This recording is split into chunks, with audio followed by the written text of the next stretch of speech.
C'est l'histoire d'un juge qui se sent enfermé par ses décisions.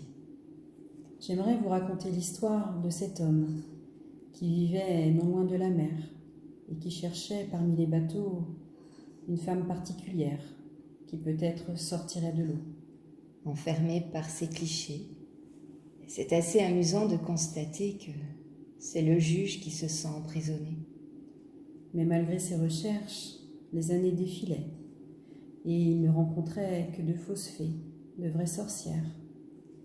Et puis, un jour, alors qu'il avait presque abandonné l'idée, car on ne se rend pas vraiment compte, parfois, de ce qu'est la véritable liberté.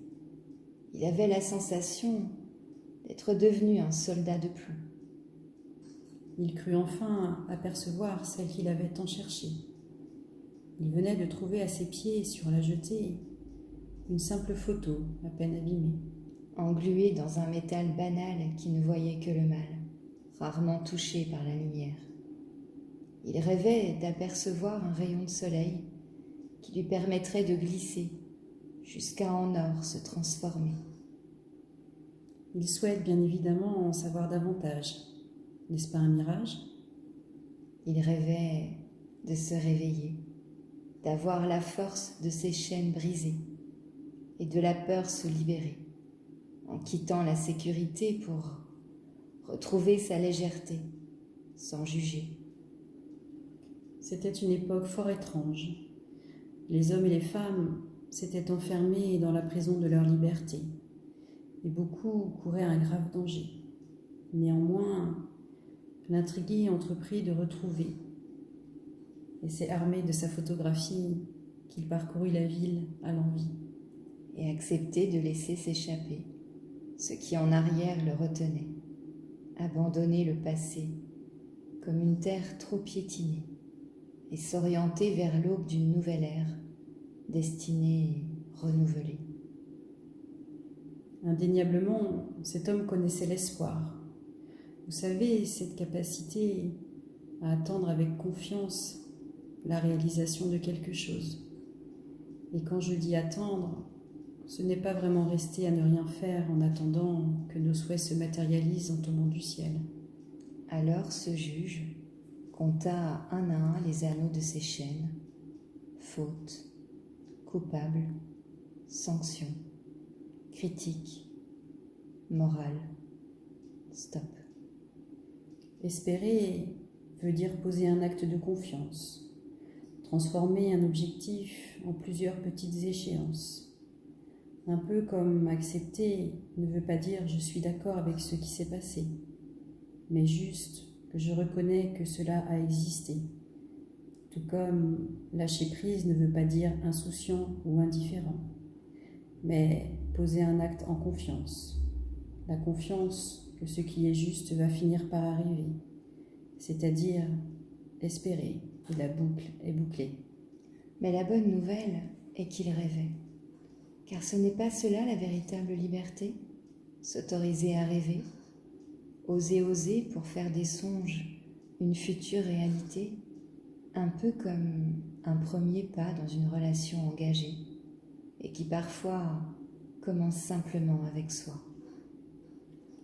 Et l'espoir me rappelle les mercredis après-midi à l'école, quand j'étais petite, car je ne sais plus très bien comment cela fonctionne aujourd'hui, mais quand j'étais au collège, mes cours s'arrêtaient le mercredi matin et chaque parent venait récupérer son fils ou sa fille sur les cours de midi. Le juge en secret rêvait de recevoir l'amour, débordé de joie, car je ne sais pas si vous savez, mais on ne peut remplir une coupe déjà pleine. Et pour recevoir le mieux, être réceptif, atteindre la plénitude, lâcher prise et abandonner ce qui nous contraignait, puis s'abandonner à la joie, la laisser nous recouvrir, nous entourer dans ses bras chauds, douillets. Mais très souvent, mes parents m'oubliaient, ou peut-être est-ce seulement le jour de la semaine qu'ils confondaient. Cet abandon avait commencé peu après la rentrée, et persuadée que ma maman allait venir me chercher, je l'attendais tout l'après-midi, assise sur les escaliers. Le mieux donc est d'abord d'éliminer, supprimer tout le noir et le négatif qui encombrait. Une autre fois, comme il faisait froid, je suis restée sagement dans le hall d'accueil, à côté de l'assistante, qui me surveillait du coin de l'œil. J'avais tellement honte d'être oubliée, je me disais que je ne devais pas beaucoup compter pour qu'on m'ait ainsi délaissée. Voici donc ce qui se passait dans l'esprit du juge au moment où cette femme entra dans son bureau pour sa sentence entendre. On reprochait à la détenue d'avoir aimé sans retenue, d'avoir choisi d'être comblée d'amour, à ne plus pouvoir le contenir, au point que tout son amour débordait et envahissait toutes les rues de la ville. Et puis, un autre de ces mercredis, j'en ai eu marre de me victimiser. J'ai décidé que ça suffisait de me laisser aller et d'avoir mal au ventre à en pleurer. Alors, j'ai commencé à m'intéresser à ce que l'école proposait pour les abandonnés du mercredi. On ne pouvait plus faire un pas sans être englué d'amour, de bienveillance, de respect et de joie. Et vous savez comme on est, jamais satisfait alors. Il y a eu des plaintes, un procès et on avait fini par la condamner. Et quand je dis condamner, c'est ce jour-là que j'ai commencé à prendre ma vie en main. Il n'y a pas d'âge pour sortir de la case de la petite fille trop sage. Nous sommes nombreux à nous infliger une punition, de ressentir trop d'émotions. Et c'est assez surprenant de constater que condamner signifie une peine infligée, un peu comme si le jugement n'engendrait que tristesse, évidemment. Je me suis fait des tas d'amis pendant les cours de poterie. Et peut-être que si on était venu me chercher, je n'aurais jamais réussi à devenir maître de ma vie. Parfois, on reste accroché à ceux qui nous ont blessés et on traîne toute sa vie ces blessures émotionnelles du passé, alors qu'on peut choisir de les transformer en possibilités. Alors le juge, qui rêvait, prit la décision de la quitter, de la déclarer libérée. Et la boucle est bouclée car parfois, une étincelle aide à voir le sublime de l'autre en soi. Et l'amour guérit pour enfin libre, pouvoir plonger dans la vie avec confiance, comme une scintillante récompense éclatante. Celles qui permettent de saisir les opportunités, d'activer les qualités qui seront essentielles à notre vie d'après. Et je me disais que puisque vous aussi vous rêvez, vous pourriez vous acquitter, c'est-à-dire de toutes vos peines vous libérer, pour enfin choisir de repeindre ou retapisser avec des couleurs plus actuelles. Et quant au mari marin, il a épousé la fille de la photo. Il lui a demandé sa main, la croisant par hasard, un soir qu'il rentrait moins tard. Car, je ne sais pas si vous savez, il n'y a que des rendez-vous d'heureux hasard. Un peu comme un jardinier qui viendrait ressemer de nouvelles graines de bonheur dans votre jardin intérieur. Lorsqu'on n'a pas conscience de sa valeur, on croit que l'on doit faire plus et mieux que les autres pour être aimé. Il était une autre fois une femme qui vivait dans deux époques en même temps. Elle avait tellement peur de passer à côté de sa vie, vous comprenez, qu'elle avait fini par trouver un passage pour être sûre de ne rien rater. Mais ça ne marche pas comme ça. Peut-être que vous donnez beaucoup pour recevoir en retour, comme cette femme qui donnait de son temps, qui offrait sans cesse gratuitement, car elle pensait que ce qu'elle faisait et fabriquait n'avait aucune valeur. Une sorte d'anachronisme isochronique qui empêchait le calendrier avec les faits de coïncider. Car je ne sais pas si vous savez, mais il est possible dans le temps de voyager. C'est ce qu'un certain savant appelait la relativité. Un jour, cette femme se retrouva en grande détresse financière. C'est ce qui arrive parfois lorsqu'on donne tout ce que l'on a, même ce que l'on ne possède pas. Car si certains pensent que l'écoulement du temps est une illusion, la vraie réalité est hors de l'instant, un peu comme si les cartes du passé et du futur coexistaient avec le présent. Cette femme, donc, se dit que peut-être elle pourrait régler, un peu seulement, faire régler juste quelques deniers, les confitures et les savons que ses amis semblaient apprécier, puisqu'ils venaient régulièrement lui en commander. L'ordonné tend alors à se désordonner, et cette femme avait trouvé le mécanisme d'une machine à voyager pour renvoyer le présent au passé. Mais quand elle commença à demander de l'argent, ses amis s'offusquèrent. « Mais qu'est-ce qui te prend? Nous ne sommes plus amis ?»« Si, bien sûr, excuse-moi. C'est juste que j'ai besoin de gagner la vie. » Mais tous ses amis lui tournèrent le dos et l'abandonnèrent.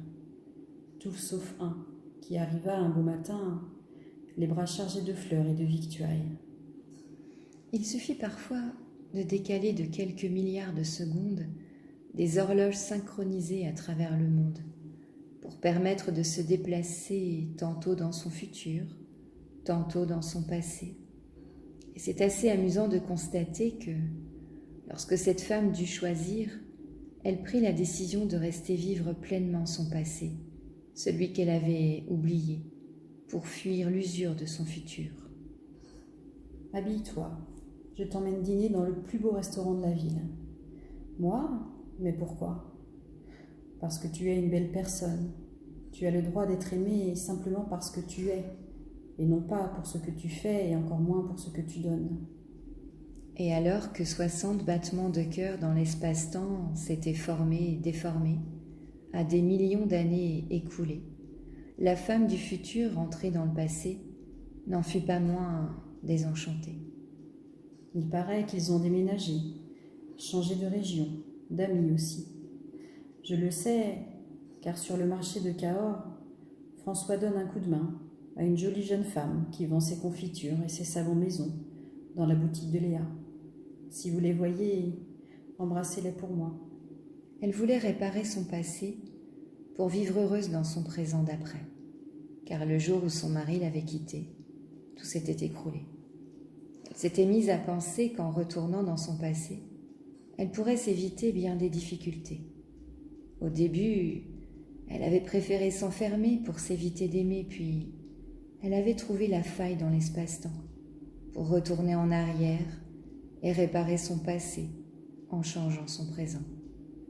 Cela me fait penser à cet homme qui donnait toujours plus que ce qu'il recevait, un peu comme s'il remboursait ce qu'il ne semblait pas capable d'accepter, car il est parfois nécessaire de savoir s'autoriser à recevoir, s'ouvrir aux multiples possibilités qui s'offrent à toi.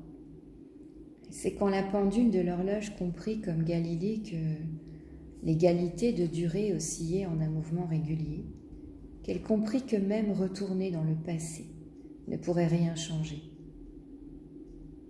Et si tu n'as pas suffisamment confiance en toi, ce n'est pas très important, car ce qui importe, c'est d'avoir le cœur de continuer à avancer malgré tes peurs. Et vous, qu'êtes-vous prêt à faire pour vous-même ? Que peut-être ce départ était une opportunité ? Vous êtes exactement là où vous devez être, et vous avez ce super pouvoir d'accepter de recevoir, un peu comme une infusion qui se distillerait tranquillement et répandrait sa chaleur et sa douceur à l'intérieur. Si vous saviez le nombre de personnes qui s'empêchent de vivre leur présent car ils pensent qu'une erreur du passé a bouleversé leur futur. Il est parfois plus simple de se pardonner, de comprendre qu'on fait toujours les meilleurs choix à un moment donné, pour éviter du chemin du bonheur se détourner.